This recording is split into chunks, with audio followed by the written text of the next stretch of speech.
పై క్రమంలో కేవలం ఒక హల్లు అంటే కాన్సోనెంట్ మరో హల్లు ముందు మరియు తర్వాత ఉన్న హల్లులు ఎన్ని? ఇండైరెక్ట్‌గా చెప్పాలంటే 3 కాన్సోనెంటే ఉండాలంట. అంటే ఎన్ని హల్లులు ఉన్నాయి? How many consonant are immediately preceded by a consonant and immediately followed by a consonant. అంటే అలాంటివి హల్లులు, అలాంటివి కాన్సోనెంట్స్ ఎన్ని ఉన్నాయి అనేది క్వెషన్. చూద్దాం. ఇక్కడ కాన్సోనెంట్ రావాలి. ఓకే, కాన్సోనెంట్ ఉండాలి. దీని ముందర కూడా కాన్సోనెంటే ఉండాలంట. దీని తర్వాత కూడా కాన్సోనెంటే ఉండాలంట.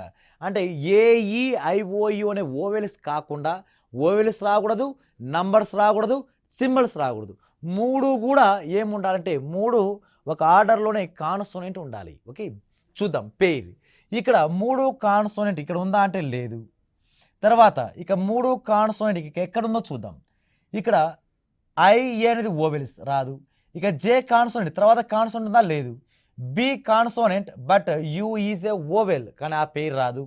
ఓకే, ఆర్క్యూడి. ఓకే, ఆర్క్యూడి 3 కూడా కాన్సోనెంటే. ఆర్క్యూడి క్యూ అనేది కాన్సోనెంట్. క్యూకు ముందర కాన్సోనెంట్ ఉండాలి, క్యూ తర్వాత కూడా కాన్సోనెంటే ఉండాలి. నెక్స్ట్ ఇంకొక పేరు డి. ఓకే, ఇక్కడ క్యూడిహెచ్. ఓకే, క్యూడిహెచ్. డి ముందర క్యూ ఉంది, డి తర్వాత హెచ్ ఉంది. తర్వాత డిహెచ్ఎల్. హెచ్ ముందర డి ఉంది, హెచ్ తర్వాత ఎల్ ఉంది. తర్వాత హెచ్ఎల్ఓ రాదు. ఎందుకు రాదు అంటే ఓ ఈజ్ ఏ ఓవెల్. నెక్స్ట్ అదేవిధంగా ఇంకా ఏమైనా పీటీ @ రాదు.